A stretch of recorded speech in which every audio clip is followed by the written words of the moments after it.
Saludos. Segundo Paso para Nuestra América se complace en estar presente acá en esta Feria Internacional del Libro de Venezuela, año 2021, un espacio significativo, importante para el pensamiento crítico y una oportunidad única para dar a conocer nuestro proyecto, invitar al Seminario Internacional hacia una teoría y ética política nuestra-americana y emancipatoria, que tendrá lugar a finales de este año, finales de noviembre, principios de diciembre, y donde participarán intelectuales, investigadores, movimientos sociales de todo nuestro continente. Bueno, en esta ocasión hemos querido presentar un breve foro con la participación de dos destacados profesores e investigadores, la doctora Alexandra Murino y el doctor Ángel Tortolero. Ambos pues compartirán hoy con nosotros una reflexión acerca del tema segunda emancipación, segunda independencia de nuestra América. La Fundación Segundo Paso para Nuestra América inició sus actividades en mayo de este año, es decir, recientemente. Y la frase o el nombre Segundo Paso para Nuestra América guarda relación directa con el pensamiento martiano, es decir, el de los pueblos autóctonos, la segunda independencia de nuestra América. Alcanzar la verdadera y definitiva independencia es necesario el levantamiento de todos los sectores populares, del pueblo todo, de los indígenas, de los afrodescendientes, contra el nuevo colonizador o contra el nuevo dueño, el nuevo imperio que es Estados Unidos. Basta con leer en las crónicas de Martí, sobre todo el Congreso, la titulada El Congreso de Washington 1889, para conocer el grado de conciencia que tenía Martí respecto a este tema de la nueva colonialidad por parte de Estados Unidos. Es decir, antes del hito histórico de 1898, con la pérdida de las colonias españolas, unos años antes de eso, cuando Estados Unidos no se había consagrado como imperio, aunque de facto ya había comprado y ocupado territorios y ya estaba en conflicto con algunos países del Caribe, con Haití, República Dominicana, donde quería tomar posesión de tierras para colocar bases navales allí. Martí ya había comprendido desde las mismas entrañas del monstruo, como él decía, esta etapa, la existencia de esta nueva etapa neocolonial en que se estaba hundiendo América Latina debido a la creciente dependencia con Estados Unidos, los tratados que se venían fraguando, que comprometían seriamente los recursos económicos y culturales de nuestra región. Como se sabe, el concepto de independencia tiene origen en el siglo XVIII y es uno de los pilares del pensamiento de la modernidad ilustrada.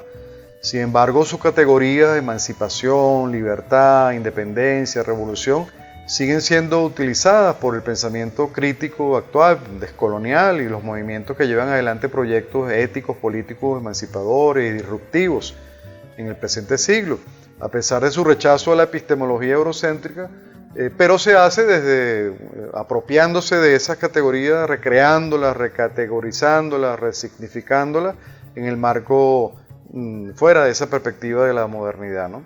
De modo que cuando hablamos de una segunda emancipación nos referimos no ya a la concepción de la mayoría de las izquierdas latinoamericanas que se alejaron de lo popular, sino de una política de la liberación, tal como lo denomina Enrique Dussel, es decir, un giro hacia el encuentro con el pueblo concreto, histórico, oprimido y excluido, con toda la complejidad de ello, con toda la multidimensionalidad y espiritualidad que eso conlleva.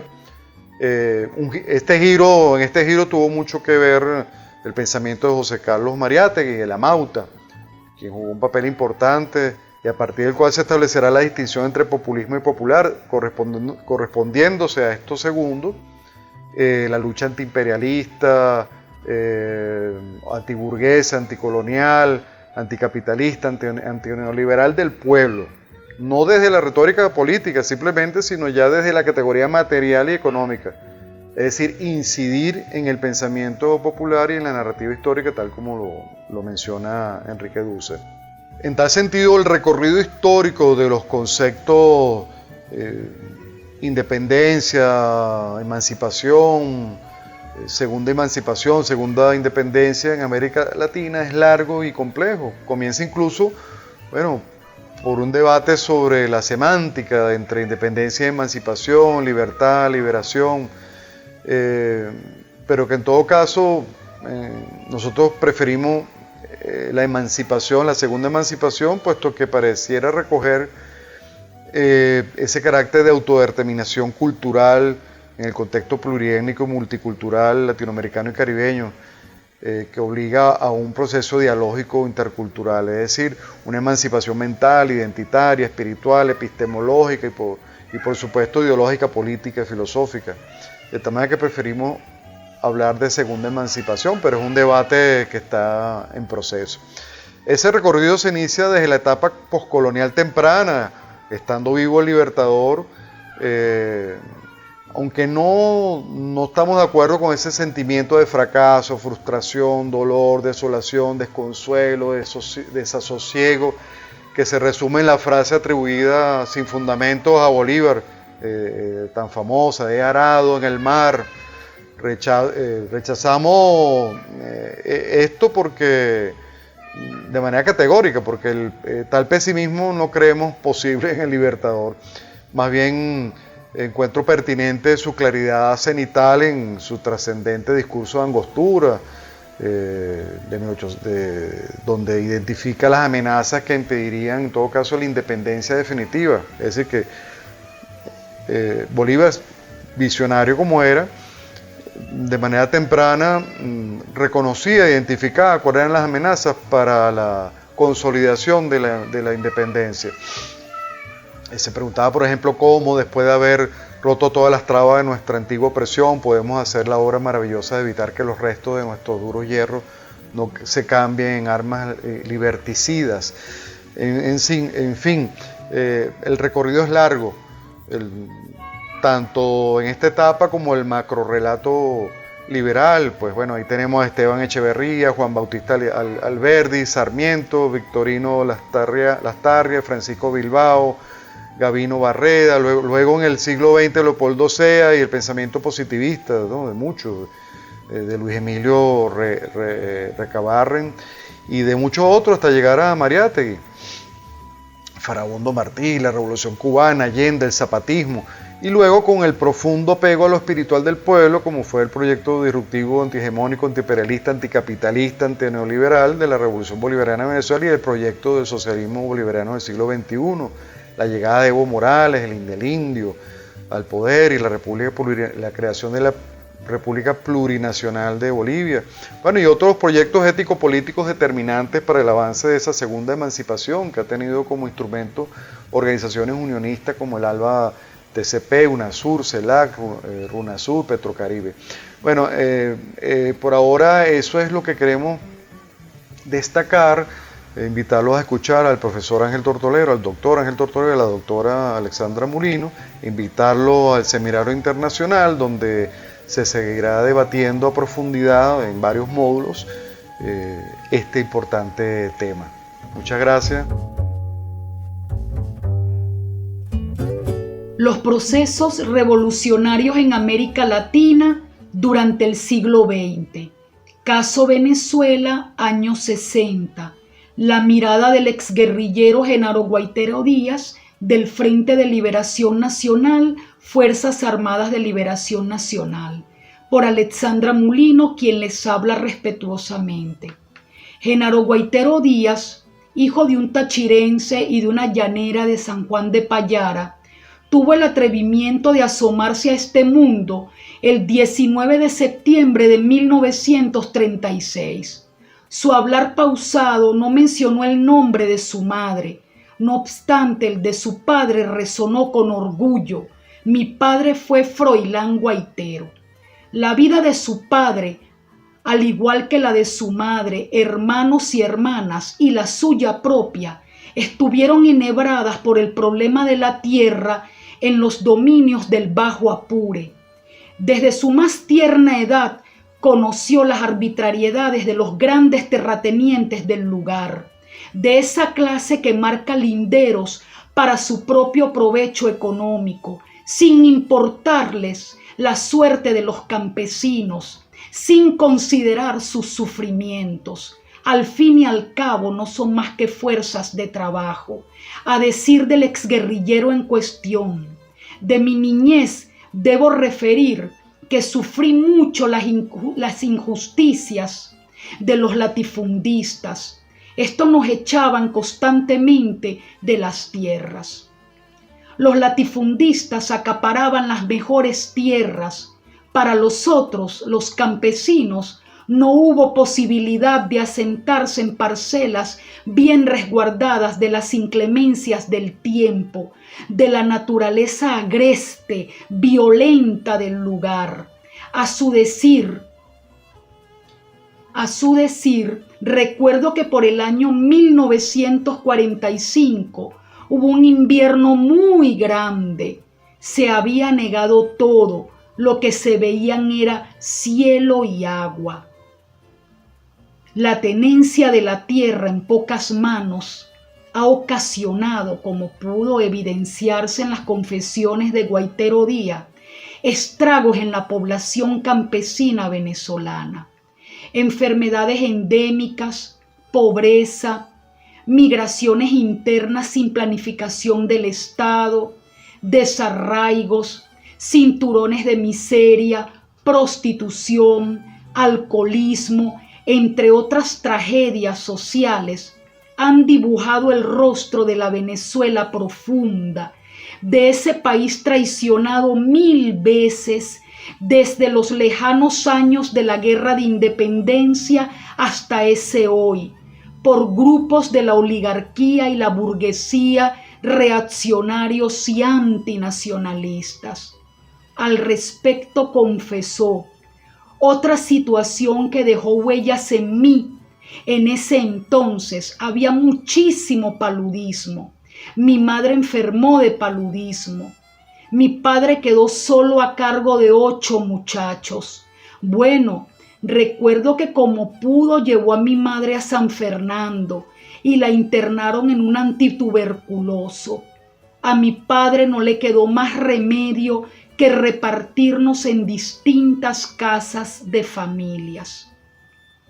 En consecuencia, sobre la base de lo expuesto, la estructura valorativa que llevó al combatiente apureño por el camino de la lucha armada debe rastrearse en las relaciones sociales de producción originadas desde los procesos de repartimientos y encomiendas hasta la conformación del latifundio como unidad económico-social dominantes.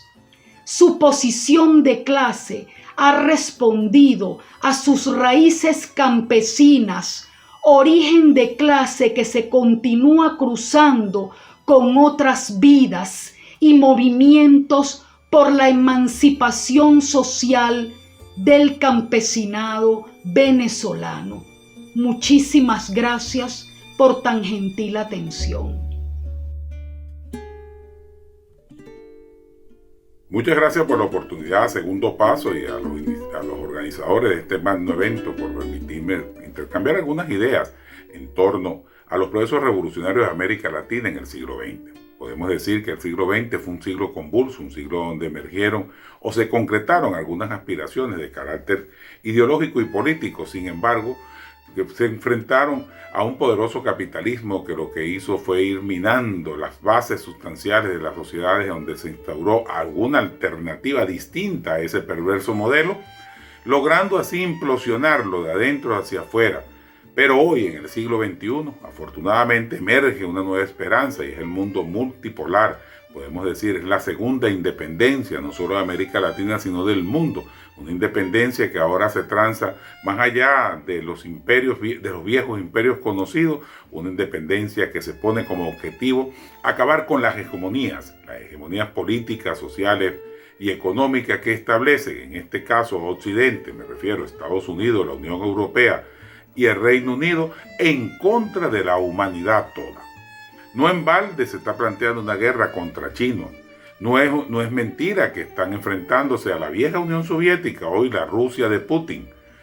No es tampoco falso que los movimientos, los bloques de poder hegemónicos del capitalismo tradicional mueven sus armas en contra de América Latina, del África y del Asia, digamos, del Asia occidental.